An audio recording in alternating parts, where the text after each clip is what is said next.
Etong burger na to ay nagkakalaga ng 1,690 pesos. Ha? Ang mahal naman. Malalaman nyo yung dahilan sa ending ng video na to. Dahil sa episode na to, kakain tayo mula sa 20 pesos burger hanggang sa 1,690 pesos burger. E binihintay natin. Sa video na to, kakain tayo ng burgers sa 4 na magkakaibang price points. Mula sa cheap buy one take one burger. Para siyang Burger King na pangmasa. Exactly. Mid-price smash burger. Nag-imagine ka, Pops, what is a burger? Parang ito yung visualize mo. Mid-price overloaded thick burger. Kumbaga, Pops, hindi siya average looking. Yes! Diba? Mapapadalawang tingin ka talaga. Hanggang sa luxurious demi-pound burger, nagkakalaga lang naman ng 1,690 pesos. Rolls-Royce of burger. Galing, ang ganda nun. 4 na burger, 4 na magkakaibang price points. At tingnan natin kung anong pinakasulit. Ready ka na ba? Uy, bakit? Turo! Who doesn't love burgers? An easy-to-eat comfort food na talaga namang bubusugin ka sa soft bun for carbs, a beefy patty for protein, and of course, the sauces and extra add-ons. Kaya naman, sa libu-libong burger shop sa Pilipinas, ay samahan nyo kami sa episode na to na kumain mula sa pangmasa hanggang sa pang-premium na burger experience. James Caraan, welcome to the show. Welcome. Kilalanin ang aking burger partner in crime for today, James Caraan, a veteran stand-up comedian, actor, and 20% of the #1 comedy podcast sa Pilipinas na tinatawag na The Cool Pals. At sasamahan niya tayo na humatol ng mga best burgers dito sa Metro. James, kamusta? Unang tanong ko sa'yo, pare, how's life, Pops? How's the comedy gigs? How's Cool Pals? Ang saya ng community. Galing. Na solid yung community ng Cool Pals. And para sa akin, kontento ako kung anong meron kami. Sa mga non-viewers ng comedy, hindi nakakaalam ng stand-up comedy. What is stand-up comedy? Para sa mga hindi nakakalam ng stand-up comedy, ba't hindi nyo alam? Ang kakaibahan ng Filipino stand-up comedy ay yung totoo at genuine point of view ng mga Pilipino. Okay. So day to day, mga experience nila. Kasi galing. Ito yung nandyan yung traffic. Andito yung galit mo sa gobyerno, galit sa baha. 'Di ba? Lumaki sa kainta. Sa pagkakaano ka, yung stand-up comedy ninyo, you're finding humor sa everyday normal ganap natin sa araw-araw. James, kaya tayo nandito. Siyempre, dahil sabi ko, kakain tayo ng maraming burgers. Yan naman ang sinasabi mula ko sa mura hanggang sa medyo mahal na burger. Ang tanong ko sa'yo, Pops, what makes a good burger for James Caraan? Masarap na burger sa akin, siyempre nandyan na yung juicy. Nandyan na yung, gusto ko yung messy. At gusto ko yung hindi ka, okay lang siyang kamayin. Kasi, isang malaking isang malaking challenge yun para sa pagkain Yung paano mo siya mapapa-stay sa iisang lugar lang. Tapos nandun na lahat ng flavors. Hindi lang isang burger kakain natin ngayong araw. Marami-rami. Medyo gutom na. Gutom ka na ba? Gutom na ako. Simulan natin sa cheapest burger natin for this episode. Okay, James, so hinihintay natin. Tara!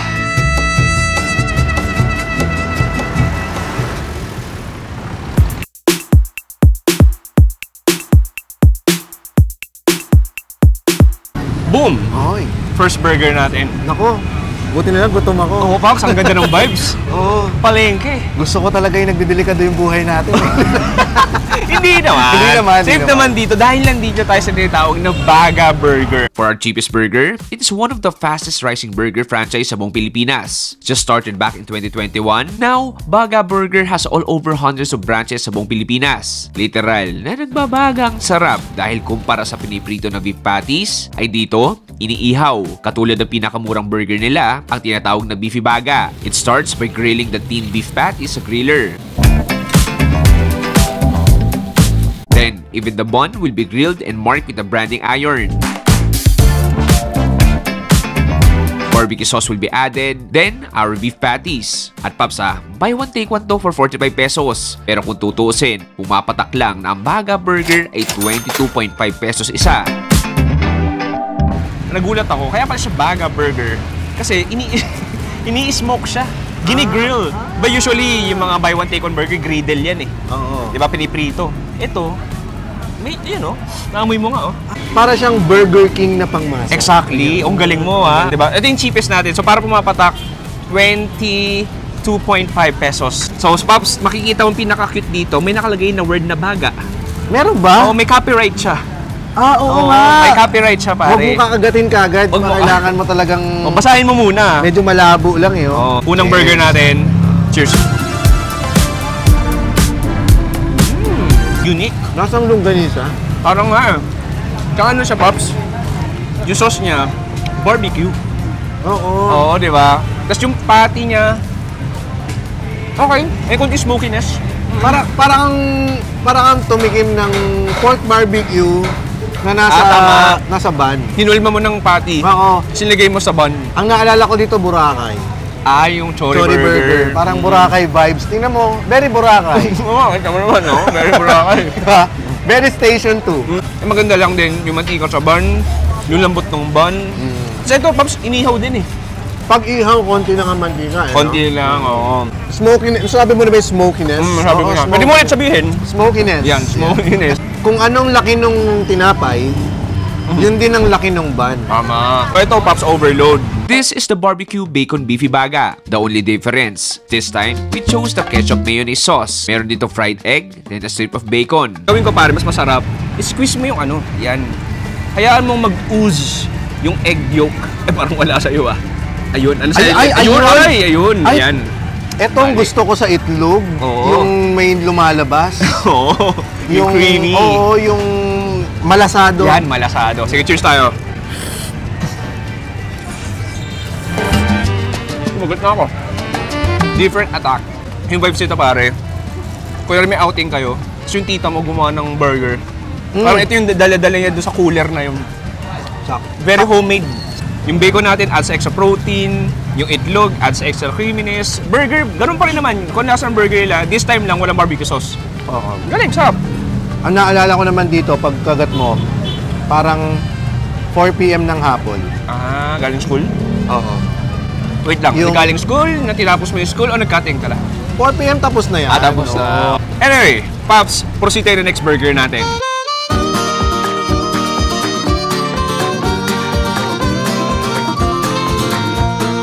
For the next burger spot, your world will turn upside down sa sarap. Welcome sa Flipside Burgers. Founded by my good friend Chef Ed Bugia, this burger chain is very young pero kasama na sila sa top burger list sa buong Metro Manila with several branches. And Peter, the branch owner, will be joining us for a fun burger kwentuhan.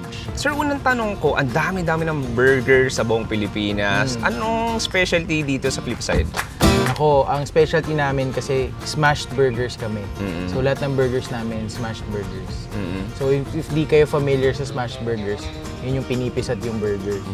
Pinipisat siya para maging malutong yung crust niya. May kinalaman ba siya sa lasa kapag in-smash mo? Oo, kasi magiging malutong yung burger patty mo habang grill mo siya. Okay. Nandun yung juiciness niya, tsaka yung pagka-beef niya. Pero at the same time, pag kinagat mo, crunchy. The smashing technique maximizes the surface area in contact with the heat, leading to a flavorful caramelized crust and juicy interior. So yung flagship product namin is the Oklahoma Smash Burger. Okay. Yung Oklahoma Smash Burger, dalawang burger patties na smashed, may grilled onions,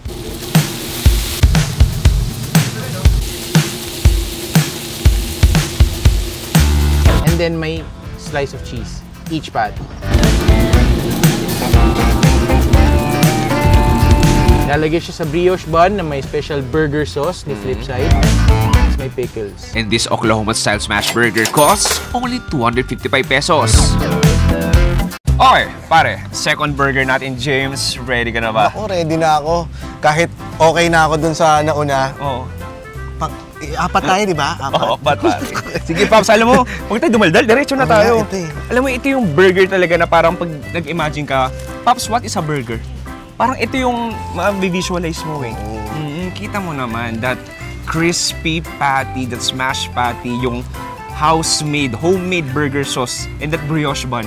Tsaka ang ganda ng bun nila, nag-glisten. Ay, oh!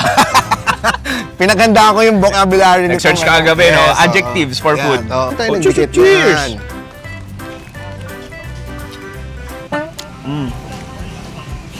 Oh, sarap.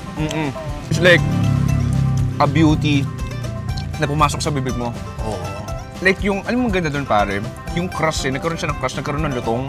And then yung fattiness, yung juiciness, lumalabas pa rin. And then yung onions, nagbibigay extra sweetness. And then yung sauce, how do you describe the sauce? Parang siyang Thousand Island mustard na mayonnaise. And then yung bun, buttery, soft, very moist. Correct. And may I add to that? Yes, of course. The balance of the burger because of the pickles. Wow, yes. The ratio. The ratio of Yes. the pickles, the onion, and the ano pa ba to? The mustard. Yes. It all blends together. Wow! Sabi nga ni Anthony Bourdain, yung grease niya, hindi sobra, hindi kulang. Kailangan sakto lang. Meron tayo dito, eto, wala silang fries, meron silang signature onion rings. So, kuha ko dito. So, parang I think, parang barbecue flavored na tong onion rings nila. Yeah, cheers! Cheers! Sarap. Oh, sarap. Sarap din sauce. Hindi masyadong overpowering yung flavor. Kaya parang barbecue flavor lang eh. A good smash burger is a good smash burger. There's crispiness, juiciness, fattiness, beefiness, tapos yung loveliness. Kalma mo rin, no? Anyway, di pa natapos yung burger tour natin dito. May dalawa pa tayong pupuntahan. Naku, Ready ka pa ba, James? kaya ko pa ba to? Ubusin na natin to. Pwede ba mag-jogging muna Jogging tayo? muna tayo. Cheers!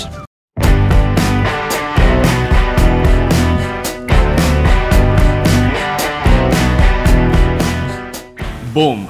Third burger for the day. So, Pops, sa episode na to, dalawa yung middle price natin.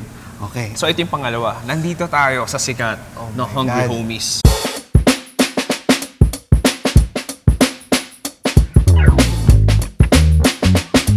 Next mid-price burger, let's go to a burger spot that is very homey. Welcome to Hungry Homies, founded by couple content creators Miggy and Laureen. This fun, happy, and freaking delicious burger spot is a place to be for a good burger hangover. At sa ngayon they might be one of the current top-of-mind brands in the burger gaming. Meron tayo dito, marami silang klase ng burger. May smash burger sila, pero dahil nag-smash burger tayo kanina sa flip side, this time tayo natin thick burger nila. In order namin, ang tinatawag nila na Ron BMC Thick Burger. It starts with the fresh beef patty seasoned with salt and pepper. Then on the griddle, it will be smashed for extra flavor and crispy texture.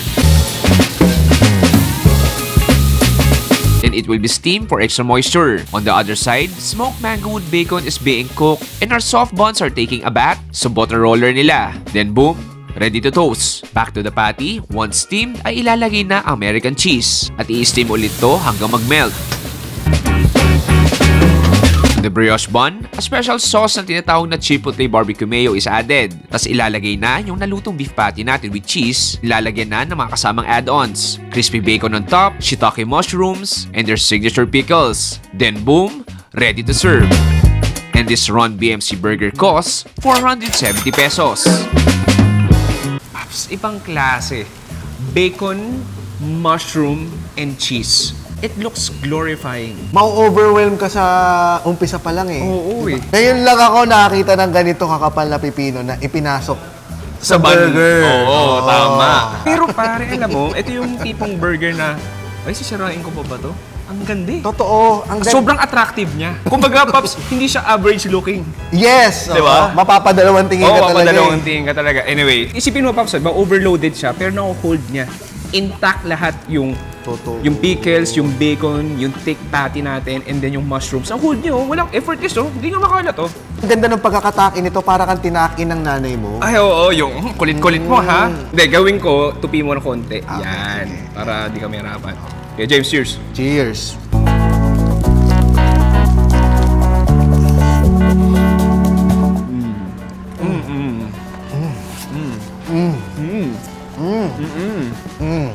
Ang saya.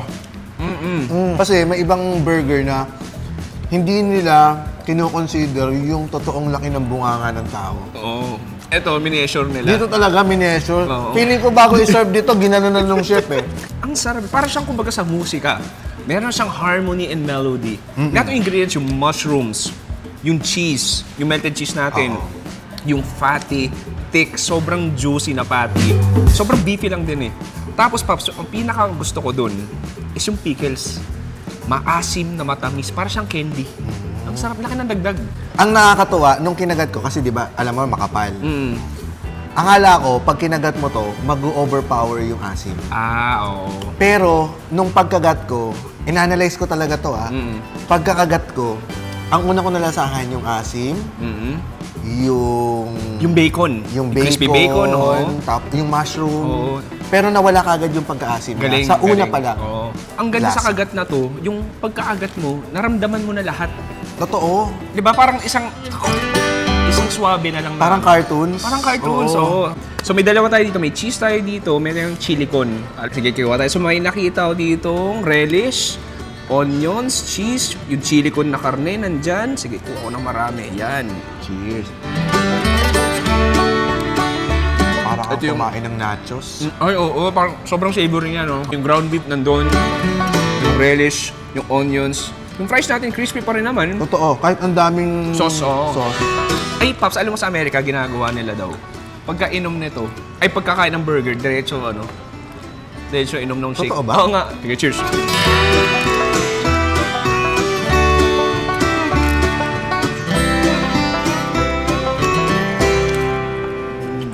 Talagang obesity Sa mga hindi na-describe, yung sauce mismo na gamit nila, ma-barbecue siya, na parang mayonnaise lang din, may konting tanginess and sourness. Bagay, pare. For this huge burger, pare, $4.70. Diba pwede na? Diba, pare? Malaki-laki pero hindi pa to huli. Dahil meron pa tayong pupuntahan na masasabi natin pinakamahal na burger sa episode na to. Excited ka na ba? Curious ka ba? Ano kaya yun? Hindi pa mahal tong $4.70. Hindi pa. Boom! Pare, last look. Jeez, ba't ka nakanektay? Because this is Luso. This is a Lux restaurant. For our main event, heto na ang pinakahinihintay ninyo, our most expensive and luxurious burger of the day. Welcome to Luso. This classy resto serves French and Italian dishes since 2009. And to know more about Luso, makakasama natin si Chef Valerie, ang technical and R&D of Luso. So, Luso is actually Italian for the word luxury. So, Chef Margarita built this place because she wants the feeling of old world Europe meets Filipino warmth. So, nandito kami para sa burger. Yes. We've eaten a lot of burgers since kaninang umaga, from cheap, mid-price, hanggang nandito. Hinahanap namin yung premium burger. Chef Val, ano special sa burger dito sa Luso? We have our Lux Luso Foie Gras Burger. So, it's a half-pounder burger. So, it's quite big. And it has foie gras inside. Para sa mga hindi nakakaalam, ang foie gras ay isang luxury food product made from the fat and liver of duck or geese, typically produced through a process called gavage. The term foie gras is French for fatty liver, thus a process for the liver to become enlarged and fatty, giving a rich, buttery taste and creamy texture. Then it has Cambozola cream, which is a type of blue cheese. Yun naman yung sauce ng burger natin. And also, it has grilled onions on top that has Prosecco wine. Okay. So it's very luxurious. It has a lot of premium ingredients. And the patty that we use is actually premium steak cuts. Wow. So it's a mix of ribeye, strip loin. So that's what makes it really juicy and really satisfying. We're selling it at 1,690 pesos. Medyo hefty. Walang laman Gcash ko. I've tried a lot of burgers also na medyo premium. So, sinasabi nila kaya nagmamahal tong burger na to dahil sa experience, dahil sa brand. Pero para sa'yo, bakit nasa gantong price point tong burger na to? Well, of course, together with the ingredients that we use that are really top-of-the-line ingredients. So you have the foie gras, Cambozola, that are all imported from Europe. Of course, together with that is our service. So, when the moment you get into your table, you get greeted by our staff. So you have the full experience that you would get in a hotel or in a, a higher-end restaurant just within the metro. Total, nandito na rin kami ni James ay tinikman din namin ang iba't ibang bestsellers nila. Katulad na lang ng Barquillo Cylinders with Chive Mousse Duetto, Fettuccine al Tarfuro, and Chicken Veronique. Halika, kumain na tayo! Boom, here we go. The most expensive burger for today. James, are you ready? I'm ready. Thank you for taking me out No today. problem. Alam mo, ang sabi nga nila, lahat ng co-host ko, ilinilink sa akin, pre. Wow, this is the most romantic dates Yes. I've ever been. Okay, may mag-ship sa atin sa comment section, okay lang sa'yo. Ooh, the Chewy and James. Chewy. Chew James. Or Punta mo Chewy. na sa appetizer, pare. So we Oh. have this, what you call Barquillos Duero. One bite? One bite. It's like a dynamite of flavors, pare. Sumasabog eh. No, like, yung Barquillos, nandun yung sweetness niya, crunchiness niya, and then sa akin yung salmon roe, there's a fishy, salty flavor na nagpa-popping, parang sago. I cannot imagine Barquillos to be used as an appetizer. Parang galing, masarap. Oo nga. Pero next, kailangan natin tawagin si Jean-Marie. Jean-Marie. Jean-Marie. Ay, ano kung in-Italian ka? So yan, so sinishave ng ating truffle. Yan, Pops, legit truffle talaga. This is itong first time ko makakita Oh, yung authentic talaga, no? truffle. Usually, nasa bote lang yung nakikita ko eh. Hindi kasi di ba ngayon rampant na rin yung truffle chips, Oo. truffle flavor sauce. Ngayon ito talaga. Uy, meron pa, hindi pa pala tapos. Yung mga excess. Sige, kuha ko dito on the side. Cheers! Cheers, pare. Oh, wow. Ito pala yung lasa ng totoong truffle. Ang layo sa... O yung mga artificial something. Oo. Oh, yeah, pero Pops, ang sarap. Like, it's just ultra savory, earthy, salty. Para siyang, alam mo yun, para siyang may lasang mushroom. Yung bitterness niya, hindi nagtatagal. Oo, Yun saglit pala lang. yun. Oo, saglit lang. May sipa lang na gano'n, then imamasahe ka na niya. Oh, even yung sauce niya eh, very subtle na ma-pepper na masarap eh. Savory lang din talaga. Next natin, may chicken. Very nice. So, oh nice. And then parang may sauce siya. Yeah, cheers. Cheers! Siyang lasang mamahaling pabango, pare. Ganun. Ano eh, freshness nung breast Oo. chicken breast. Ang juicy, ang moist niya. And at the same time, yung sauce niya, para siyang buttery, na creamy, na fragrant. Nandito na yung ating Lusso demi-pound foie gras burger. This prestigious burger starts by seasoning the foie gras with salt and pepper. Then, it will be seared. On the same pan, our Dutch crunch roll bread will be toasted using the foie gras fat. Next, onto the patty. This half a pound US beef will be grilled into perfection, cooking all sides.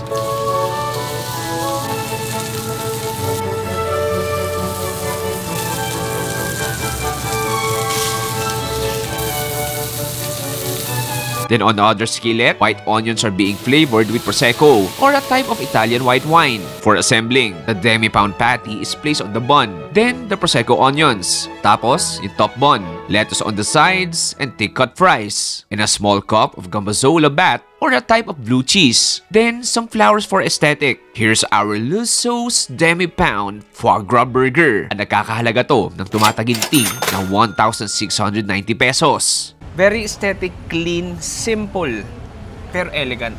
Dito mo palang makikita mo crusty yung ano. O yung bun niya, parang nga sabi ko, it reminds me of melon pan. Tama. Diba? Alam mo yung parang nagka-crumble itsura niya pala. Anyway, papasasabi sa akin, tikman mo natin walang sauce. So let's dig in. So Pops, ikakat ko na tong burger natin. Cut mo na rin yung sayo. Sige. Alam mo Ito yung na. surprise daw dito, Pops, yung pinakaloob. Okay, oh nice. Ay, grabe. Yung duck fat, yung juices, ay, kumakatas na siya. And then, eto na yung surprise. Oh, nice. Oh, look at this. Grabe. Ito yung foie gras, pare. Yun nasa gitna. Yung gitna, yan yung foie gras. Look at that. James, ready ka na ba tikman ang 1,690 peso burger? 800. Kinapap eh. Sige, cheers, pare. Cheers.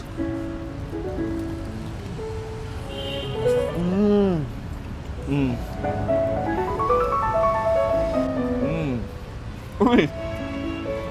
Uy, parang stroke pala. Inanamnam ko eh. Iba yung... Makikita mo talaga yung difference. It's simple, pero elegant eh. Yung texture ng beef patty. Uy! Bakit? Bakit? Thank you, Joey. Bakit? Sarap. Sarap ba? Hindi, okay lang yan. Kasi ikaw naman magbabayad, mama. Sa iyak. Lalo ako may iyak eh. Una mo na yung flavor. Una sa lahat yung beef patty, pare. Parang kung kumakain ng steak na finorm mo inhulma mo ng beef patty. Yung fattiness nandun, yung juiciness nandun. Simple lang, very beefy, very meaty. And then, dun papasok yung foie gras. Yung parang butter. It's like a duck butter na may fatty oiliness texture na parang may konting bitterness. Liver siya, pero more yung texture niya parang butter kasi mataba siya. Oo, totoo. Ayan, parang siyang cream. I feel like a billionaire now. Bruno Mars. Pero Pops, maganda dyan, we have to dip it sa sauce nila. Okay, tignan lang. Okay. Cheers. Okay. Sarap. Gets ko na kung bakit kailangan ito. Nakakat yung heaviness ng pagka-meaty tsaka pagka-oily. Para hindi ka maumay. Oo. Kasi medyo mantika siya. In a good way, Oo. Pero yan, nakakat yung heaviness, cheesy, creamy, medyo may pungent taste siya ng konti. Pero Pops, alam mo, hindi natin nabanggit. Isa pa sa highlight dito, alam mo ano? Ano? Yung bun. Yung bun, Yung lutong. Yung parang siya nagka-crumble sa bibig mo. And then parang siyang yung duck oil, lalagyan ng bacon, caviar, etc. etc. Ito, nag-focus sila, konti lang yung mga ricados, pero kada ricados na yung premium. Pero nag-focus kada ingredient na yun, kumbaga kada materials, parang kotse. Simple lang yung mga parts niya, pero kada parts quality. Parang handmade, parang Rolls Royce. Oh, Rolls Royce of burger. Ang galing, ang ganda nun. Palakpakan naman natin tong bravo. Ang stand-up comedy lang Bravo. Okay James, tapos na tayo sa burger natin, Yes. pero may dessert tayo dito. Pero bago tayo mag-dessert, gusto ko lang tanongin, bago matapos ng episode na to, para sa'yo James, kamusta ang comedy scene sa Pilipinas ngayon? Ang comedy scene sa Pilipinas ngayon ay parang ginawa natin ngayon. Okay, dahil... From cheap to expensive, lahat ng klaseng point of view, mapapanood na nila sa Comedy Manila. Sa lahat ng mga from relatable to masa jokes hanggang sa expensive jokes, English, comedy, Baga, aircon humor, lahat na. to kanal humor, meron niyang Comedy Manila. Kaya sobrang relatable tong ginawa natin. Lahat makaka-relate. Kaya manood na kayo ng Comedy Manila show. Tsaka in overall, support Filipino comedy sa buong Pilipinas. Yun lang naman. Anyway, sige. Ito na. Cheers tayo, tiramisu with white chocolate. Okay, cheers pare. Cheers! Boom! Pare, dito nagtatapos sa ating cheap versus expensive burger. James, maraming salamat. Maraming salamat din, Pops Chewy. Kung Pero- hindi dahil sa'yo, hindi ko ma-experience lahat ng Pagsan ako ba? Pwede natin ulitin yan. Ibang pagkain naman. Anyway, bago matapos, James, ang tanong ko sa'yo, sa 4 na burger spots sa kinan natin, ano yung favorite mo? Wow, grabe naman tong... Ang pinaka nagustuhan ko sa lahat is yung Hungry Homies. Hungry Homies. Para sa akin, pag sinabing burger, dapat very homey. Dapat may milkshake. at very comfortable para sa isang comfort food.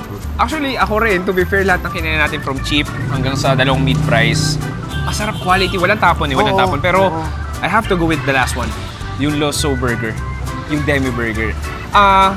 Tama ka, if you're looking for comfort food, comfort burger, flip side, yung Hungry Homies, kahit yung Baga Burger, perfect yun. Pero, kasi parang bira lang makain ng ganitong klaseng flavor, lalo na yung foie gras. Kasi to be honest, like dati nung unang kain ko ng foie gras, di ko siya gano'n trip.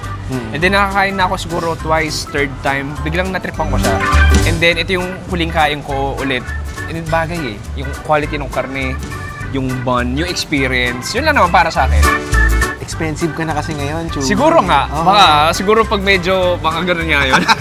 Aba Paps, nabitin ka ba? At gusto mo manood ng mas maraming masasaya at masarap na food videos? Ikaw natatakot? Chemical ba to? Oh, shit! Mag-subscribe na sa second channel natin na Another Chewy Show, kung saan mas marami tayong titikman Cheers!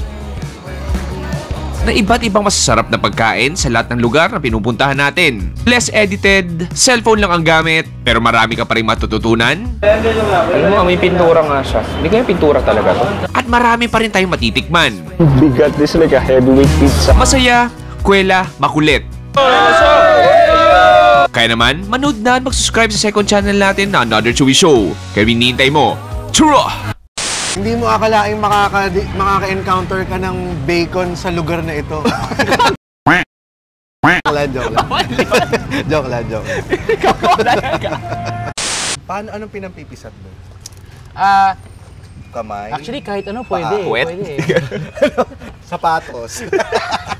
Huli ako nakakita ng ganito kakapal na pipino nung kay Jobber.